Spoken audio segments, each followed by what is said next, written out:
The whispers followed Florence Addison like shadows, clinging to her skirts as she hurried through the dusty streets of Fort Collins, Colorado. April 1878 had brought the first true warmth of spring, but the townsfolk's cold stares made her shiver despite the gentle sunshine. Another dead cow had been found that morning, the fifth in 2 weeks, and just like the others, not a drop of blood remained in the carcass. Florence pulled her shawl tighter around her shoulders, feeling the weight of 100 accusing eyes as she made her way to the general store. At 22, she had already endured 3 years of suspicion and fear from a town that once welcomed her family with open arms. Everything changed when her grandmother died and left Florence her old medicine books, strange artifacts, and knowledge of herbs that could heal or harm, as the townsfolk had come to believe. "Morning, Miss Addison," Mr. Patterson said tersely as she entered his general store.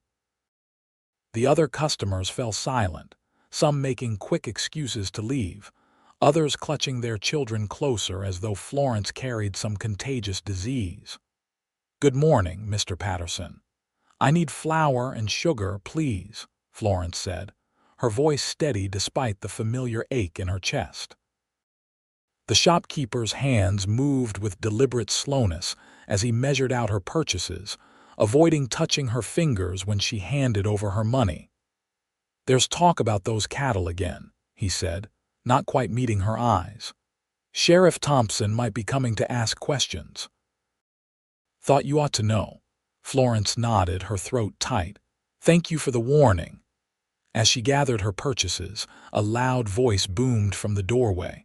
"Flour and sugar, eh? What kind of brew are you cooking up this time, which?" Marcus Holloway, the banker's son, stood in the entrance, his face twisted in disgust. The other customers stepped back, creating a small island of empty space around Florence. "I'm baking bread, Mr. Holloway. Nothing more."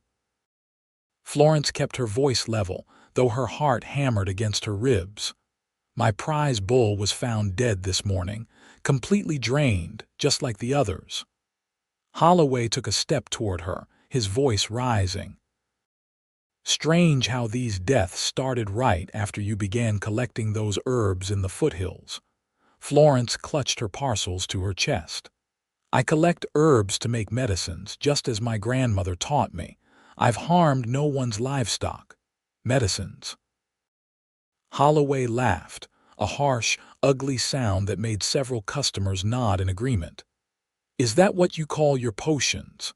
The cattle die, crops wither near your property, and that strange light in your cabin window burns until dawn." "I read by lamplight," Florence said quietly. "And my crops are doing just fine. Because you've cursed the land to favor you." A woman hissed from behind a stack of canned goods. Florence felt the familiar panic rising. This was how it always began: accusations followed by threats, then Sheriff Thompson's apologetic but firm questioning while the town watched and whispered. She needed to leave before things escalated. "Excuse me," she said, trying to move past Holloway. He blocked her path. "Not so fast." "The town's had enough of your witchcraft, Miss Addison." Before Florence could respond, a new voice cut through the tension like a whip crack. "Seems to me the only thing this lady's guilty of is making you look foolish, Holloway." Every head turned toward the door. A tall man stood silhouetted against the bright street beyond, the sun glinting off his spurs. As he stepped inside, Florence saw he was a stranger, broad-shouldered and sun-bronzed, with a worn leather hat pushed back on his head revealing dark hair that curled slightly at his collar. His eyes, a startling blue against his weathered face, were fixed on Holloway with quiet warning. "This doesn't concern you, stranger," Holloway said, but his voice had lost some of its bluster. "Name's Ryder Quinn," the man said, stepping fully into the store. His movements were unhurried but purposeful as he positioned himself beside Florence. "Just rode in from Wyoming territory. And I reckon in America, A man ought to mind his manners around a lady. Florence felt a rush of gratitude, though she knew this momentary reprieve would likely make things worse later. Strangers didn't stay long in Fort Collins, but she would bear the consequences of this confrontation long after this Ryder Quinn had moved on. "You don't know what she is," Holloway insisted, though he'd backed up a step. "I know what you are," Ryder replied evenly. "A man making accusations without proof in a public place. Where I come from, that's called slander." A tense silence fell over the store. Florence could feel the hostility in the room shifting, some of it now directed at the newcomer who dared interfere in town business. Sheriff Thompson chose that moment to enter, his weathered face surveying the scene with practiced neutrality. "Problem here, folks." "No problem, Sheriff," Florence said quickly. "I was just leaving." The lawman's eyes moved from Florence to Ryder, then to Holloway. "Mr. Holloway, I'll be needing to speak with you about that bull. Got some tracks near where it was found that you should see." Holloway looked surprised. "Tracks? What kind of tracks?" "Not here," the sheriff said firmly.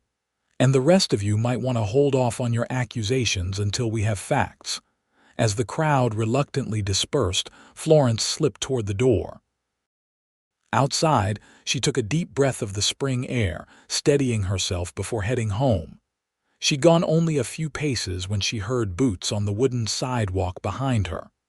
"Miss Addison," Ryder Quinn called. "Might I walk with you a spell?" Florence turned, wary. "That's kind, Mr. Quinn, but I don't think it's wise for you to be seen with me."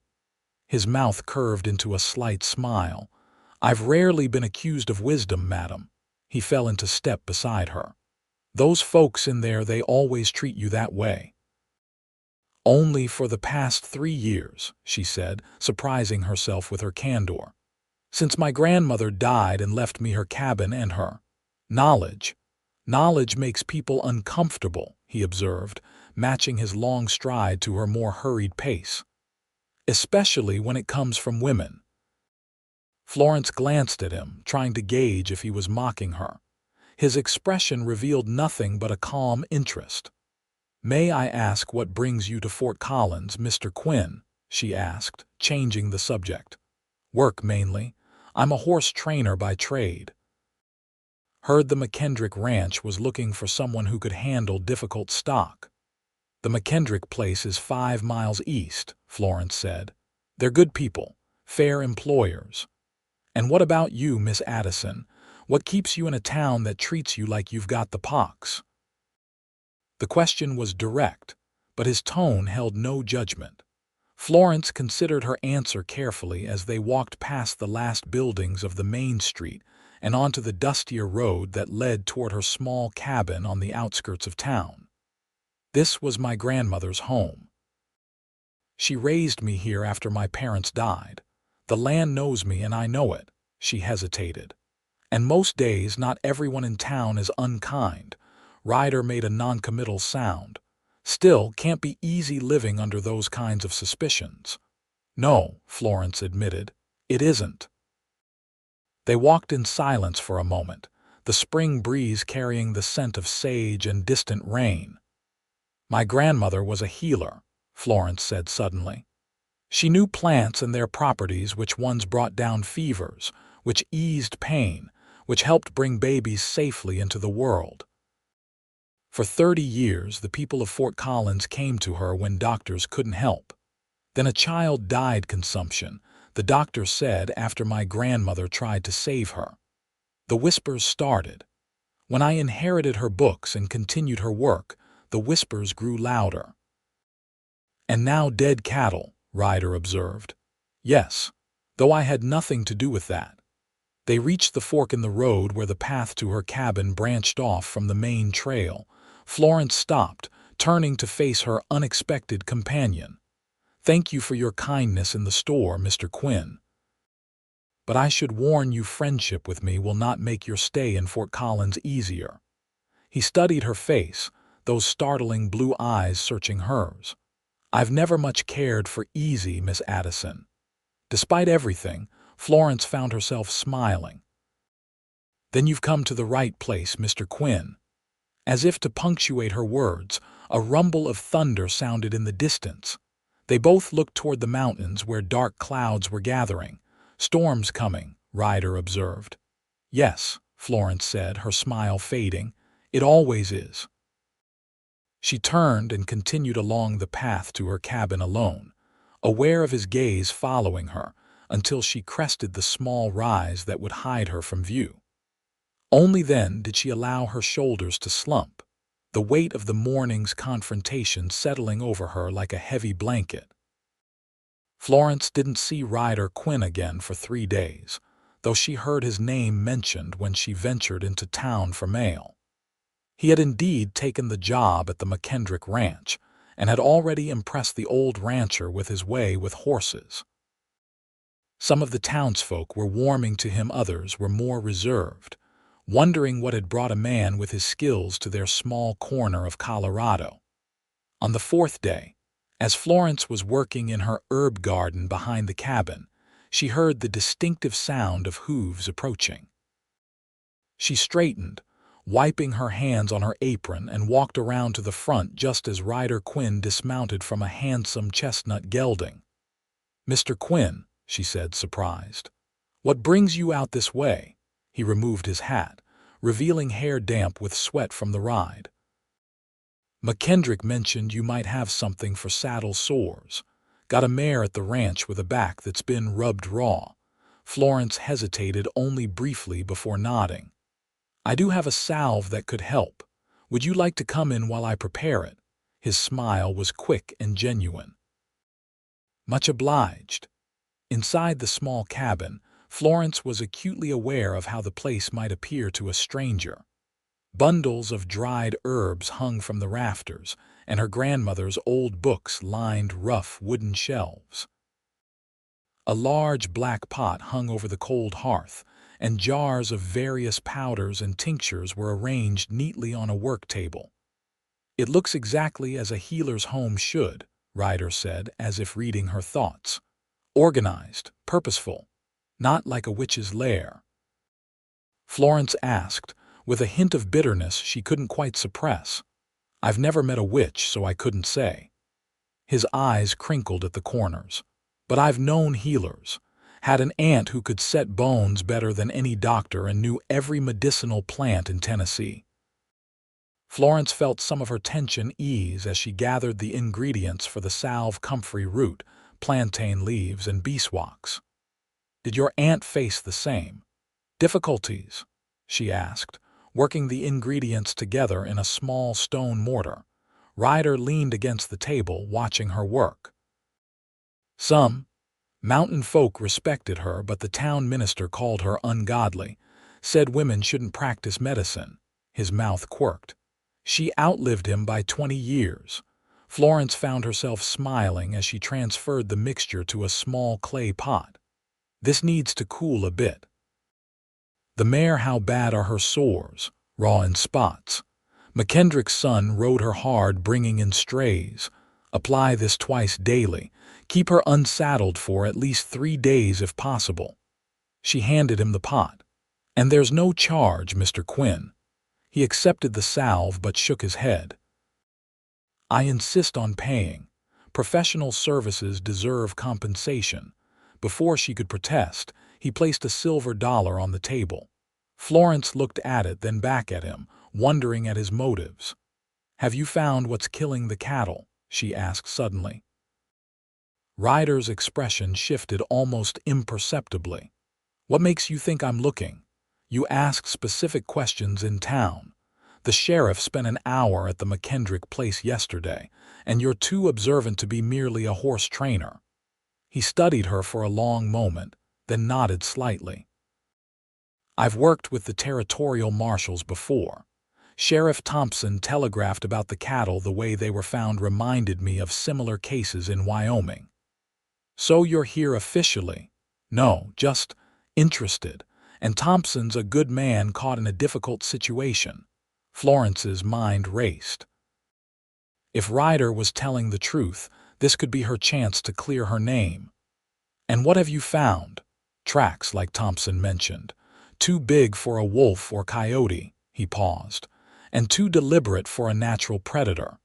You think someone is killing the cattle deliberately, making it look supernatural? Ryder nodded slowly. That would be my guess. Question is, who benefits from you being blamed? Florence shook her head. I don't know. I own only my grandmother's cabin and 3 acres. I have no enemies, at least. None with specific grievances. Someone wants you gone, Miss Addison, and they're creating quite the elaborate scenario to make it happen. A chill ran down Florence's spine despite the warm spring air flowing through the open cabin door. Do you think they'll succeed? Ryder's blue eyes hardened. Not while I'm here. The promise in his voice should have been reassuring, but Florence felt a new worry take root. Mr. Quinn, I appreciate your concern, but you're risking your reputation in town. The position with the McKendricks is secure, he interrupted. Old man McKendrick doesn't listen to gossip. And I've faced worse than small-town whispers. Before Florence could respond, a shout from outside made them both turn. Through the open door, she could see 3 riders approaching Holloway and 2 men she recognized as hands from his father's bank. Looks like trouble, Ryder said, reaching for his hat. Florence felt her heart sink. They rarely come out this far unless they're looking to cause problems. Stay inside, Ryder advised, moving toward the door. No, Florence said firmly, following him. This is my home, I won't hide. Outside, Holloway and his companions reigned in a respectful distance from the cabin. Their expressions darkened when they saw Ryder standing beside Florence. Well, well, Holloway called. Seems our new horse trainer has found himself some interesting company. State your business, Holloway, Florence said, lifting her chin. Official business, as a matter of fact. Holloway produced a folded paper from his vest pocket. Notice from the town council. There's to be a meeting tomorrow about these cattle deaths. Your presence is required. A town meeting or a trial? Ryder asked mildly. Holloway's eyes narrowed. A fact-finding mission, Quinn, though I'm beginning to wonder which side you're on. The side of justice, Ryder replied. Though that seems in short supply around here. One of Holloway's companions spat into the dust. You've been bewitched already. She works fast, don't she? Florence felt her face flush with anger and humiliation. I'll be at the meeting, Mr. Holloway. Now please leave my property. Gladly. The air out here smells of strange herbs and bad luck. Holloway tucked the notice back into his pocket. Midnight tomorrow, Miss Addison. The town hall. With that, he wheeled his horse around, his companions following suit. As they rode away, Florence's shoulders slumped slightly. Midnight. They're not even pretending it's a legitimate meeting. All the more reason I'll be there, Ryder said, his eyes still on the retreating riders. Mr. Quinn, Ryder, he corrected. If we're going to face a mob together, we might as well use first names. Despite everything, Florence felt a smile tug at her lips. Florence, then. She hesitated. But you don't need to come tomorrow. This isn't your fight. He turned to look at her, his expression serious. Maybe not, but I've never been good at walking away from injustice. The intensity in his eyes made her breath catch. And I think you've faced this alone long enough. The town hall was eerily lit by oil lamps when Florence arrived the following night, Ryder a steady presence beside her. Nearly the entire adult population of Fort Collins had gathered, their faces solemn in the flickering light. Sheriff Thompson stood near the front, his expression guarded but not hostile. Mayor Wilkins, a portly man who had once sought Florence's grandmother's help for his gout, sat at a table with 3 other council members, looking distinctly uncomfortable. A hush fell over the crowd as Florence and Ryder made their way to the 2 empty chairs positioned prominently at the front of the room. It felt very much like a trial, despite the town's insistence that it was merely a meeting to discuss recent events. Miss Addison, Mayor Wilkins began, clearing his throat.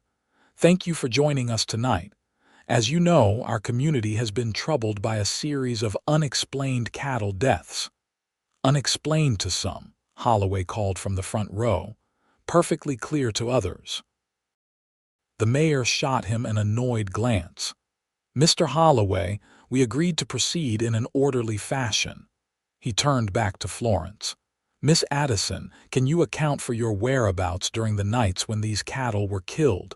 Florence kept her voice steady. I was at home, Mayor Wilkins. Alone, as I have been since my grandmother passed. Convenient, someone muttered from the crowd. And do you have any knowledge of what might cause an animal to be completely drained of blood? The mayor continued. No more than anyone else here, Florence replied. But your grandmother's books, one of the council members began, are texts on herbal medicine and midwifery, Florence interrupted. Nothing in them speaks of harming animals or people. Holloway stood, his face flushed with anger. Why don't we just say what everyone's thinking? The woman's a witch. Strange lights burn in her cabin at all hours. She collects herbs by the light of the full moon. Crops wither as she passes. That's a lie, Florence said, her calm finally breaking. My own garden flourishes, as anyone can see, because you've cursed the land to favor you. A woman shouted from the back. The hall erupted in voices, some accusing, others attempting to restore order. Florence felt her chest tighten with familiar panic. This was worse than she had anticipated. The fear in the room was palpable, feeding on itself. Suddenly, the sound of a chair scraping back cut through the noise. Ryder stood, his presence commanding immediate attention. Folks, he said, his voice carrying easily through the hall without shouting. I've been quiet out of respect for your town's proceedings. But I can't sit by and listen to these accusations without speaking up. You're not even from here, Quinn, Holloway protested. You've been in Fort Collins less than a week. That's true, Ryder acknowledged, which means I've got no stake in your local politics or grudges. I'm just a man who knows something about tracking predators. This seemed to catch the crowd's interest. Even Holloway fell silent.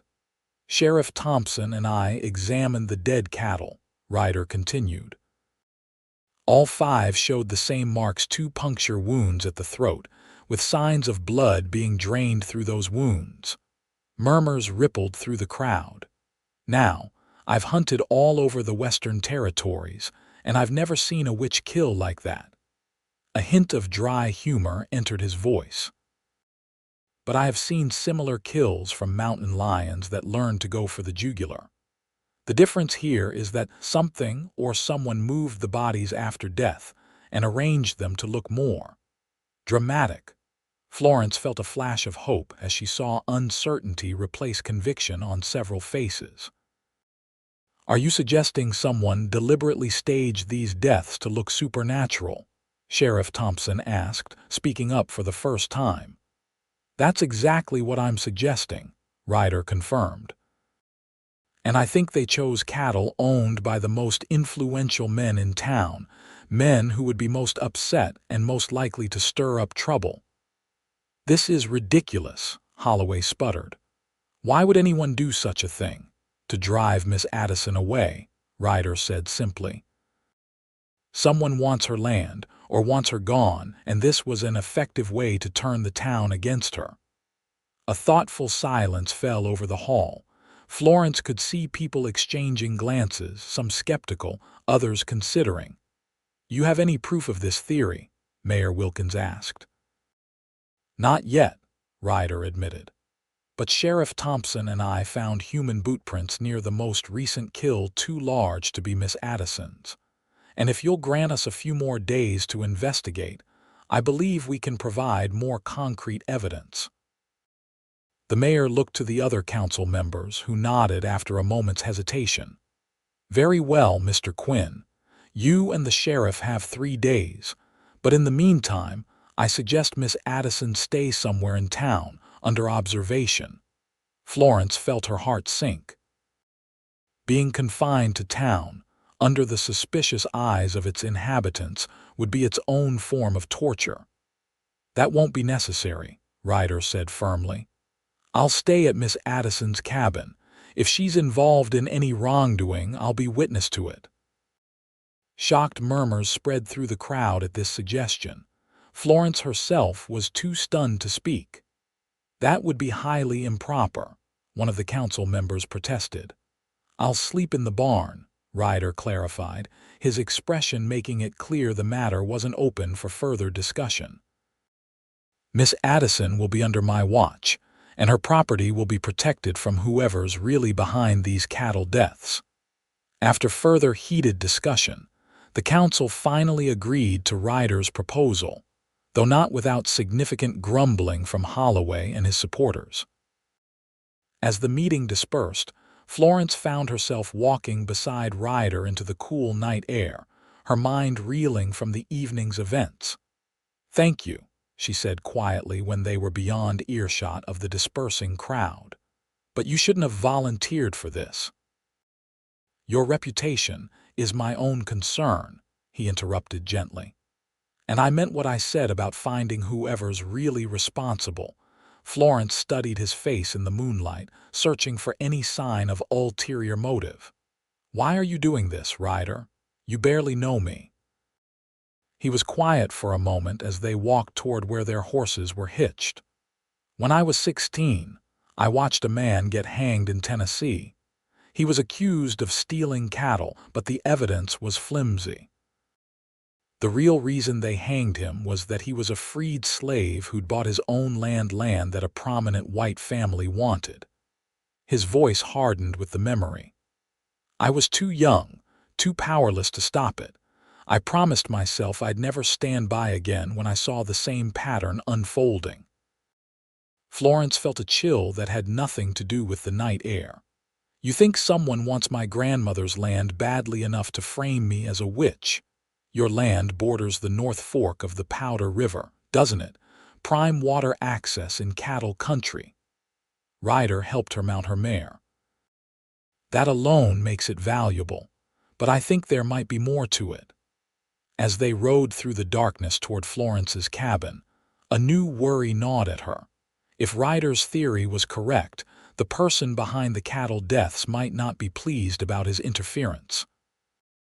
They were potentially riding straight into danger.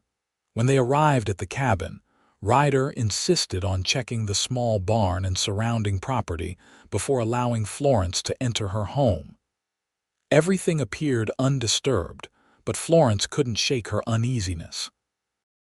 "I'll bring some blankets out to the barn for you," she said, lighting a lamp inside the cabin. "Thank you," Ryder replied, following her inside. "But first, I'd like to ask you something. Has anyone shown particular interest in buying your grandmother's property?" Florence thought for a moment. "The bank Holloway's father inquired about 6 months ago. Said they had a client interested in the water rights. I declined." She hesitated. "And there was a man from Denver about a year back. Said he represented mining interests." "Mining?" Ryder looked surprised. "Is there anything valuable on your land?" "Not that I know of. My grandmother never mentioned anything." Florence moved to a trunk in the corner. "Though she did keep maps and documents about the property, I've never looked through them thoroughly." Together, they knelt beside the old trunk. Inside were bundles of yellowed papers, carefully preserved. Florence sorted through them until she found what appeared to be the original deed to the property, along with several hand-drawn maps. "My grandfather was a surveyor," she explained. "He mapped this entire region before it was well settled." Ryder carefully unfolded one of the maps, studying it in the lamplight. "This shows more than just your 3 acres, he observed. "It covers miles of the foothills." "Yes, my grandparents originally owned much more land but sold parcels over the years." Florence pointed to an area marked in faded ink. "This is what remains our cabin and the surrounding acreage." Ryder's finger traced a line on the map, his brow furrowing. "What's this marking here?" just at the northern edge of your property." Florence leaned closer, her shoulder brushing against his as she examined the faded notation. "I'm not sure. It looks like my grandfather's handwriting, but it's difficult to make out." "Silver Assay," Ryder read slowly. "And a date 1851. They looked at each other, the implication becoming clear. "Silver," Florence whispered. "On my property." "Or under it," Ryder added. "Did your grandmother ever mention this?" Florence shook her head. "Never, but it would explain the interest from the mining company. And why someone might be willing to go to such lengths to drive me away." "First thing tomorrow, we'll check that location," Ryder said. "And I'd bet my best horse that we'll find evidence of who's been staging those cattle deaths." A log shifted in the fireplace, sending up a shower of sparks. In the dancing light, Florence was suddenly very aware of how close they were sitting, of the intensity in Ryder's blue eyes as they held hers. "You should get some rest," he said softly, breaking the moment. "I'll take these blankets out to the barn." Florence nodded, rising to her feet. "Be careful, Ryder. If we're right about this, someone's gone to great lengths already. They won't be happy about our investigation." "I'm always careful," he assured her with a slight smile. "Lock your door behind me. I'll be close enough to hear if you call." After Ryder left for the barn, Florence secured the door and leaned against it, her mind whirling with the night's revelations. For the first time in years, she felt something besides fear and isolation. She felt hope. And something else, something warming her from within as she thought of the man who had so unexpectedly championed her cause. Dawn broke clear and cool over the foothills. Florence awoke to the sound of Ryder splitting wood outside her cabin, the rhythmic thunk of the axe blending with birdsong.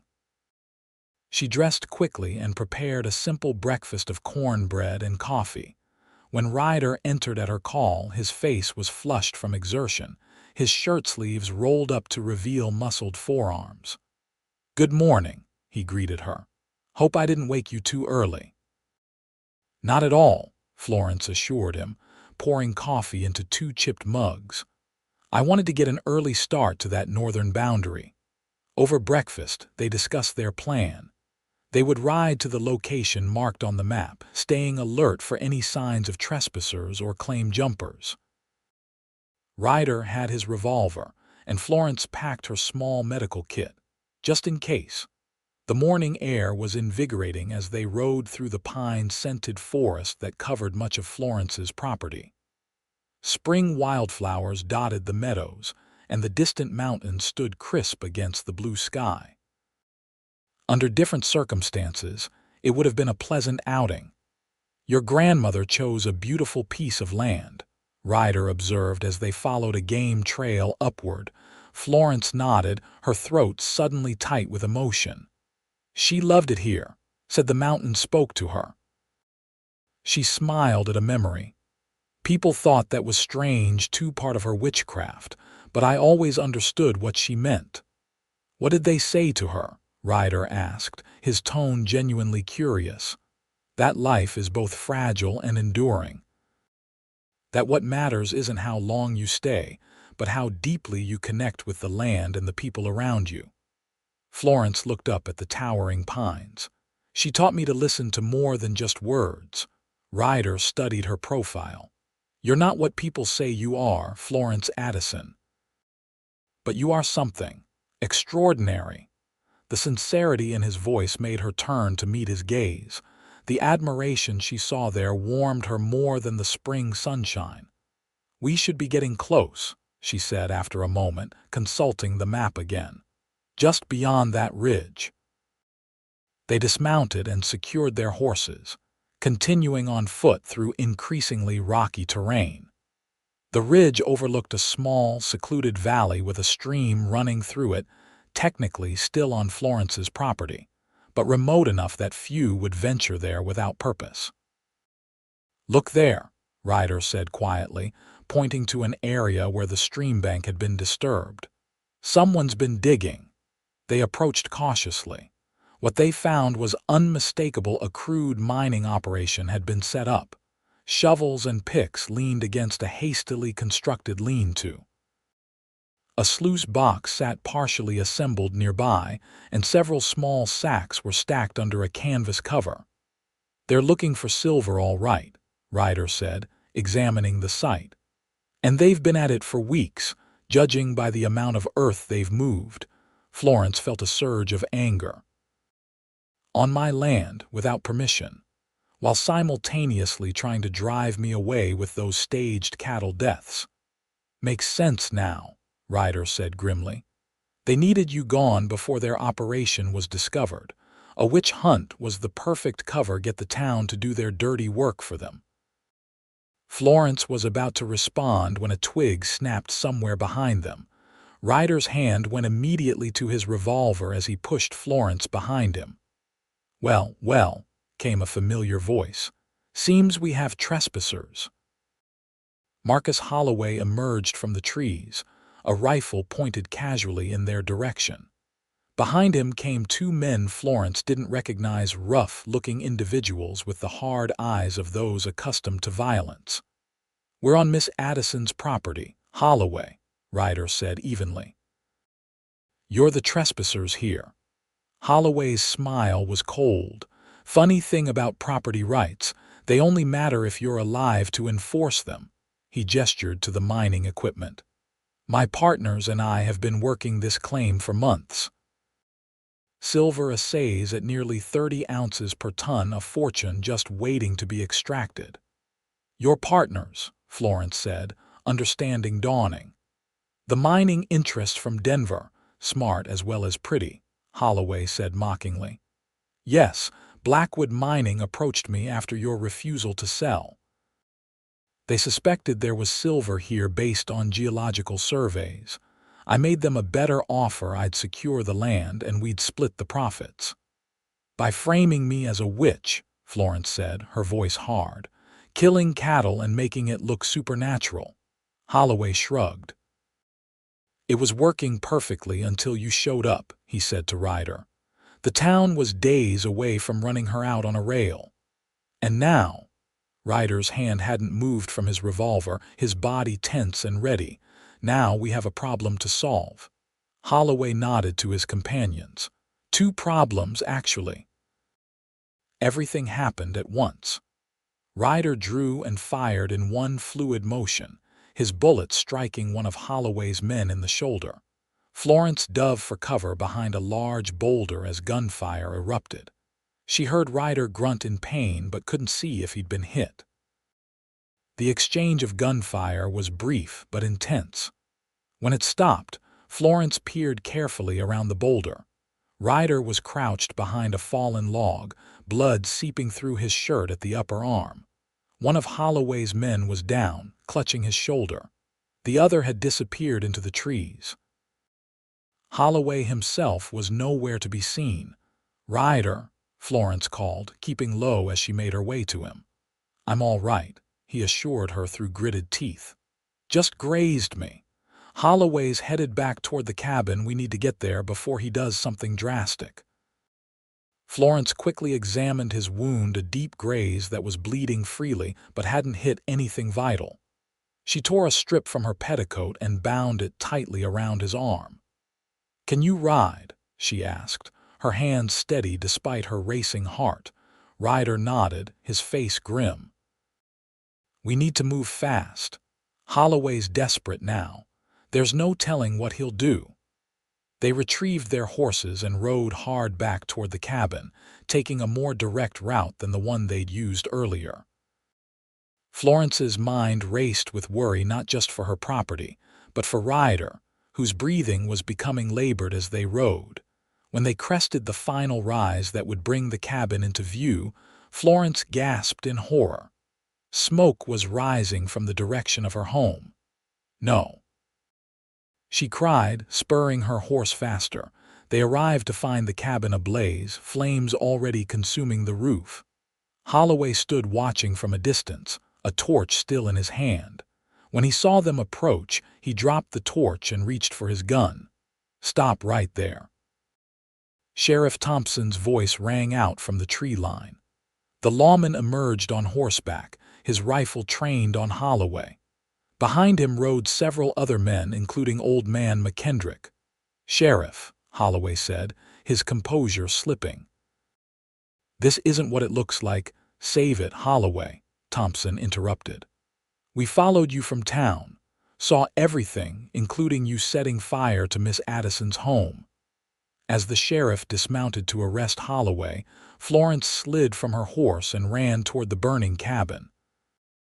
Her grandmother's books, the family heirlooms, her medicines, everything she owned was inside. "Florence, no," Ryder called, dismounting painfully and hurrying after her.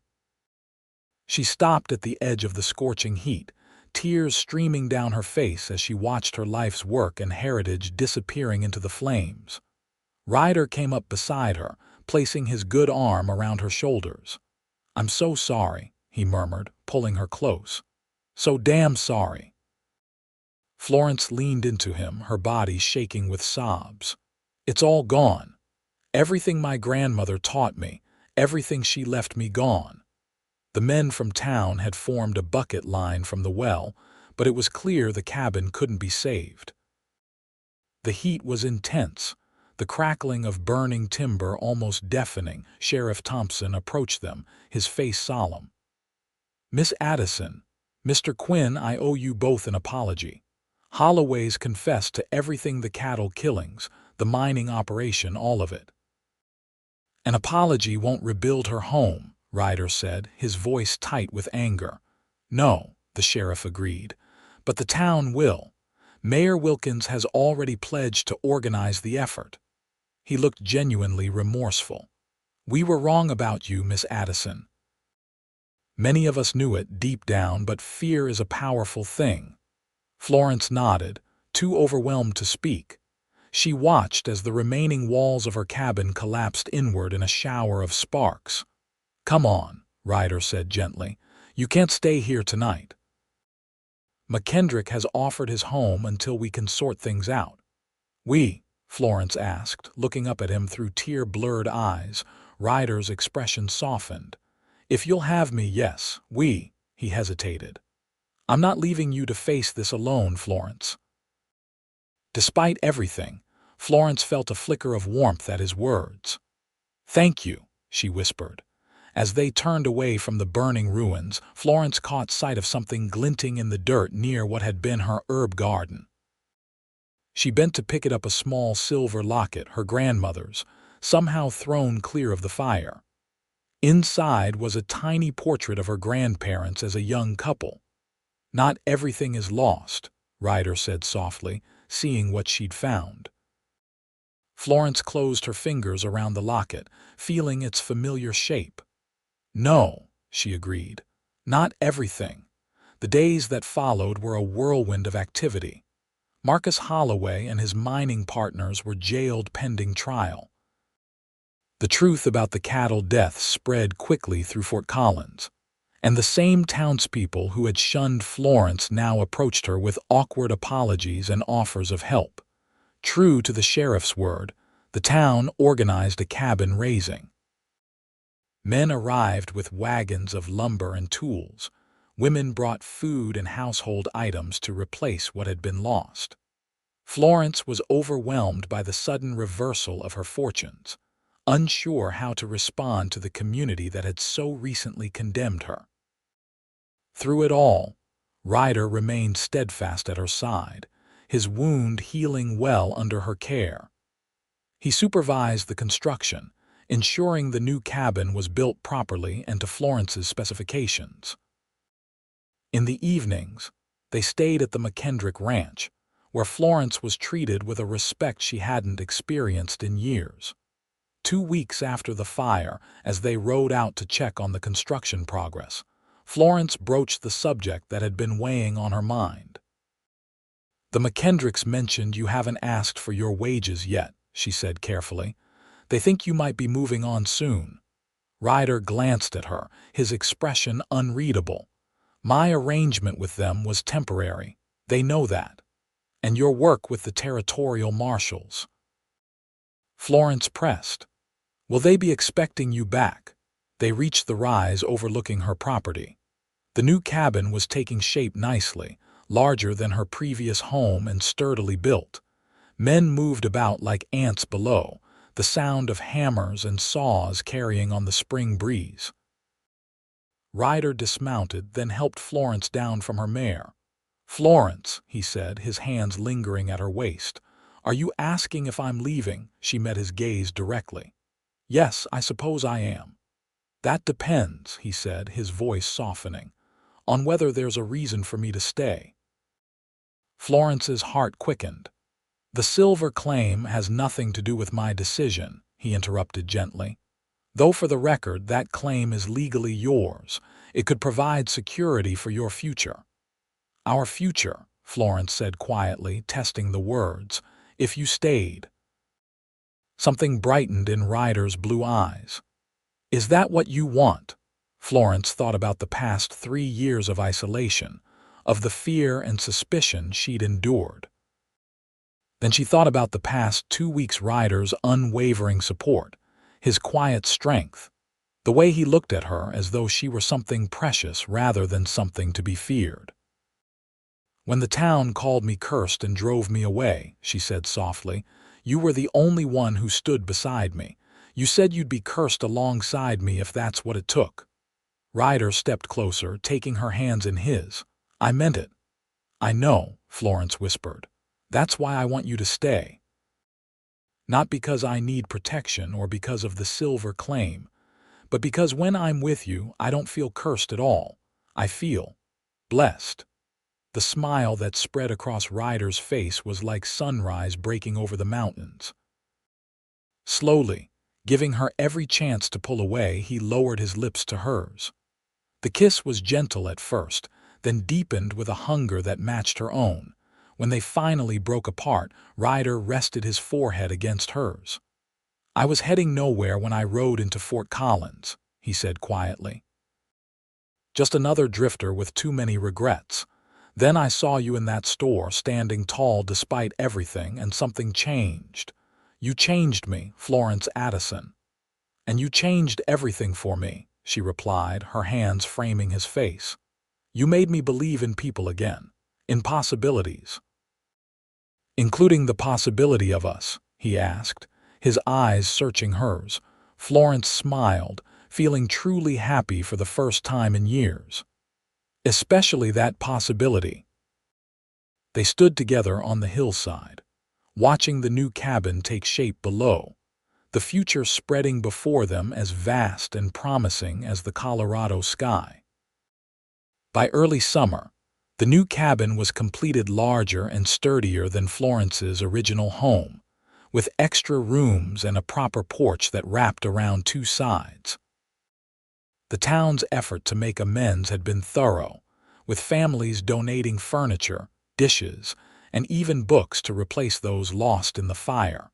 More importantly, Florence's place in the community had been restored.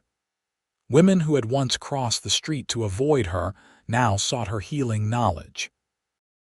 Children no longer whispered about the witch in the woods, but instead brought her wildflowers and asked to hear stories about plants and their uses. The silver claim proved to be modest but valuable. With Ryder's help, Florence arranged for proper mining that would respect the land while providing a steady income. Some of the proceeds went toward expanding her herb garden and building a proper greenhouse where she could grow medicinal plants year-round. On a warm evening in late June, Florence sat on the porch of her new home, watching the sunset paint the distant mountains in shades of gold and purple. Inside, Ryder was finishing the dishes from their dinner, a domestic task he'd taken to with surprising enthusiasm. When he joined her on the porch, he carried 2 cups of tea and a small wooden box. "Your special blend?" he asked, handing her one of the steaming cups. Florence nodded, breathing in the fragrant steam. "Chamomile and mint with a touch of lavender. Good for peaceful evenings." Ryder settled beside her on the bench, their shoulders touching comfortably. For a while they sat in companionable silence, watching as the first stars appeared in the deepening blue of the sky. "I went into town today," Ryder said finally. "Had some business with Sheriff Thompson." "Oh." Florence turned to look at him, curious about his slightly nervous tone. "Yes. He mentioned Holloway's trial is set for next month in Denver. They want us both to testify." "I expected as much," Florence said. "It will be good to see justice done." Ryder nodded, then cleared his throat. "While I was there, I spoke to the Reverend as well." "About what?" Florence asked, her curiosity deepening at his unusual hesitancy. Instead of answering directly, Ryder set down his tea and took her free hand in his. "Florence, these past months have been the happiest of my life. Before I met you, I was just drifting, running from my past more than moving toward any future." Florence felt her heart begin to race as she realized where this conversation was heading. "You changed that," Ryder continued, his blue eyes intense in the fading light. "You gave me a reason to stop running, to put down roots." He squeezed her hand gently. "I love you, Florence Addison, not just for your strength or your healing hands or even your extraordinary mind, though I love all those things. I love the way you see the world, the way you've forgiven those who wronged you, the way you make me want to be a better man." Tears pricked at Florence's eyes. "Ryder, let me finish," he said softly, reaching for the wooden box. "I'm not a man of wealth or position. I've got a checkered past, and the silver in my hair shows I've lived a fair portion of my life already. But what I have, my heart, my hands, my future, I want to share with you." He opened the box to reveal a ring, a simple silver band set with a small but perfect sapphire that caught the last light of day. "Florence Addison, will you marry me?" Florence set down her tea with trembling hands. For so long, she had resigned herself to a life of solitude, believing that the town's suspicion had forever marked her as an outsider. Even after the truth came out, even after the town made amends, she hadn't truly allowed herself to imagine this kind of happiness. "Yes," she whispered, her voice catching. Then louder with certainty, "Yes, Ryder Quinn, I will marry you." His smile was radiant as he slipped the ring onto her finger. "I had it made from the first silver we found on your claim," he explained. "And the sapphire matches your eyes," Florence finished, admiring how the deep blue stone caught the light. "It's perfect." Ryder cupped her face gently and kissed her, a kiss full of promise and future dreams. When they finally broke apart, Florence rested her head against his shoulder, watching as the full moon rose above the mountains. "The town that called me cursed will host our wedding," she mused, a hint of wonder in her voice. Ryder's arm tightened around her. "Life has a way of coming full circle. But I meant what I said that day in the general store, Florence. If being with you means being cursed, then I'll gladly be cursed beside you for the rest of my days." Florence turned to kiss him again, her heart overflowing with gratitude and love. "Not cursed," she murmured against his lips. "Blessed. We're both blessed." Their wedding in September was the social event of the year in Fort Collins.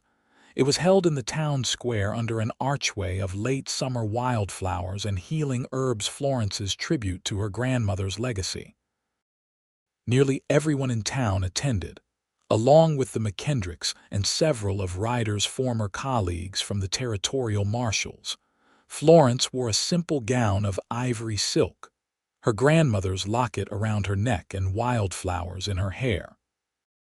Ryder, standing tall and proud in a new black suit, watched her approach with such naked adoration that several of the town's most stoic matrons were seen dabbing at their eyes. Reverend Palmer, who had once cautioned his congregation against Florence's heathen practices, now spoke eloquently about redemption, understanding, and the transformative power of love. As he pronounced them husband and wife, a soft breeze scattered flower petals across the square, which many later described as a blessing from above. The celebration that followed lasted well into the night, with music, dancing, and enough food to feed the entire county. Florence and Ryder moved through the crowd, accepting congratulations and well wishes from people who had once shunned her. If there was any awkwardness, it was overshadowed by the genuine joy of the occasion. As the evening drew to a close, Sheriff Thompson approached the couple, his expression unusually solemn. "Mrs. Quinn," he said, the new name making Florence smile. "I received a telegram from Denver today. Thought you should know Marcus Holloway was convicted on all counts. He'll be serving 20 years in the territorial prison." "Thank you for telling us, Sheriff," Florence replied. "I hope he finds peace with himself during that time." The sheriff looked surprised at her lack of bitterness, but Ryder squeezed her hand in understanding. Florence had no desire for vengeance. What she had gained was far more valuable than what she had lost. Later that night, as they returned to their cabin under a canopy of stars, Ryder swept Florence into his arms to carry her across the threshold. "Welcome home, Mrs. Quinn," he said, kissing her softly before setting her down in their front room. Florence moved to the window, looking out at the moonlit landscape, the silver mine now operating legally on the northern edge of their property, the expanded herb garden, the beginnings of what would soon be a proper clinic where she could treat patients. All of it represented a future she could never have imagined 3 years ago. "What are you thinking?" Ryder asked, coming up behind her and wrapping his arms around her waist. "That sometimes the worst moments of our lives lead us to the best," she replied, leaning back against his solid warmth. "If the town hadn't turned against me, if you hadn't ridden in when you did, I believe we would have found each other anyway," Ryder said, his voice low against her ear. "Some things are meant to be, Florence Quinn." She turned in his arms, reaching up to trace the lines of his beloved face.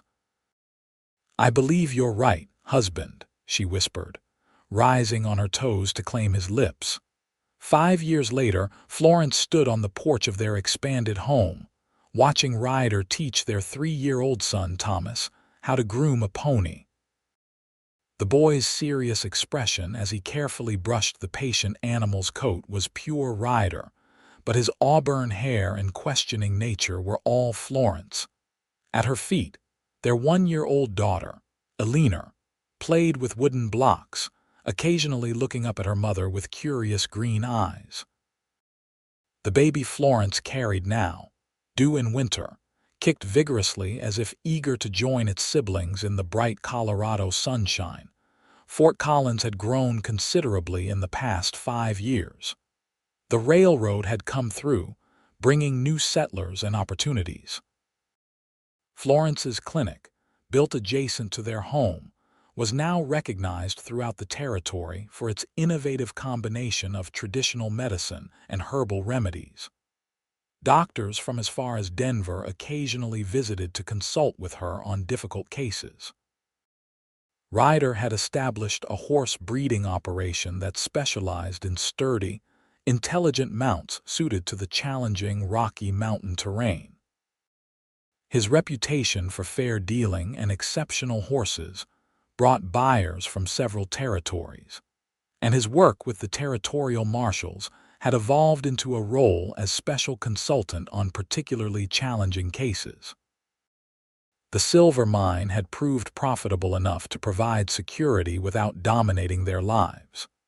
They used much of the proceeds to establish a school and a small hospital in town, ensuring that Florence's name would be associated with healing and education, rather than the superstitions of the past. As Thomas's delighted laugh rang out across the yard, Florence felt a wave of contentment wash over her. The journey hadn't always been easy. There had been those in town who were slower to accept her, challenges with the mine, and Ryder still occasionally woke with nightmares from his years of drifting through the more lawless territories. But they had faced each challenge together, their bond strengthening with every obstacle overcome. The town that had once called her cursed now pointed to the Quinn family as an example of what could be achieved through perseverance and integrity. Ryder looked up, catching her watching them. His smile, still capable of making her heart skip a beat after all these years, spread across his face. He said something to Thomas, then crossed the yard to join her on the porch. "How are my girls doing?" he asked, kissing her cheek before kneeling to ruffle Eleanor's dark curls. "We're perfect," Florence replied, her hand resting on her growing belly. "Though your son seems determined to become a horseman before he's 4. He comes by it honestly," Ryder chuckled, standing to wrap an arm around her shoulders. "Doc Simmons stopped by the stables earlier," said Mrs. Peterson's twins arrived safely last night, thanks to your special tea. Florence nodded, pleased. Her labor was progressing too slowly. The raspberry leaf and black cohosh helped, just as my grandmother's book said they would. "Your grandmother would be proud of what you've built here," Ryder said softly. "Not just the clinic, but this family, this life."